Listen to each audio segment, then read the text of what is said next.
સૌથી મોટા સમાચાર આજે એ છે કે કેન્દ્રીય ગૃહમંત્રી અને ગાંધીનગર લોકસભાના ભારતીય જનતા પાર્ટીના ઉમેદવાર અમિત શાહ આજે અમદાવાદમાં ભવ્યાતિ ભવ્ય રોડ શો કરી રહ્યા છે। ભારતીય જનતા પાર્ટીના નેતાઓનો જનસેલાબ આજે અમદાવાદના રસ્તાઓ પર જોવા મળ્યો। 400નો નારો ભારતીય જનતા પાર્ટી આપ્યો છે અને એટલા જ માટે સંદેશ ન્યૂઝની ટીમ જ્યારે અમારા સહયોગી નુપુર પટેલ ત્યાં હતા અને એમણે અમિત શાહ સાથે સીધી વાતચીત કરી। એ સળગતો મુદ્દો ગુજરાતનો કે જે ક્ષત્રિયોનો મુદ્દો છે એના પર પણ સવાલ પૂછ્યો। અમિત શાહે શું જવાબ આપ્યો એ પણ સાંભળી લો।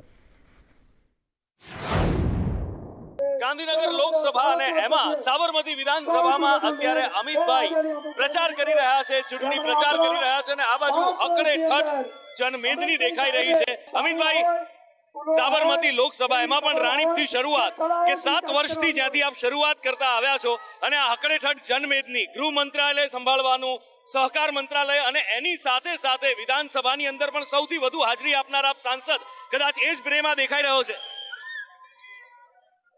સમગ્ર દેશમાં પૂર્વ, પશ્ચિમ, ઉત્તર, દક્ષિણ સમગ્ર દેશમાં આ જ પ્રકારનો માહોલ છે। દેશની જનતાએ 400 પારનો સંકલ્પ આ વખતે ભાજપની સાથે સાથે પબ્લિકે લીધો છે।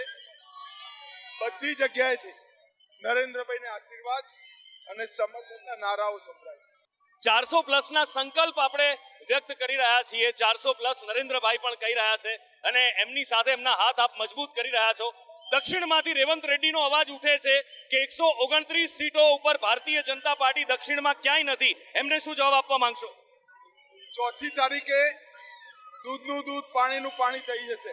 4મી તારીખે કાઉન્ટિંગ થશે, એ વખતે દૂધનું દૂધ, પાણીનું પાણી થઈ જશે। અમિતભાઈ, એવું નથી લાગતું કે આ વખતે ક્યાંક શાંત પાણી ડોળવાનો પ્રયત્ન થયો છે, ખાસ કરીને રાજકોટમાં? બધું ઘીના ઠામમાં ઘી પડી જશે, તમે ચિંતા ના કરતા। રાજકોટમાં પણ 4મી તારીખે બધું ઘીના ઠામમાં ઘી પડી જશે અને 4મી તારીખે પરિણામ ભારતીય જનતા પાર્ટી તરફથી આવશે। 400 બેઠક પ્લસ જીતવાનો વિશ્વાસ અમિતભાઈએ વ્યક્ત કર્યો છે। કેમેરામેન દિલાવર શેખ સાથે નુપુર પટેલ, સંદેશ ન્યૂઝ, અમદાવાદ।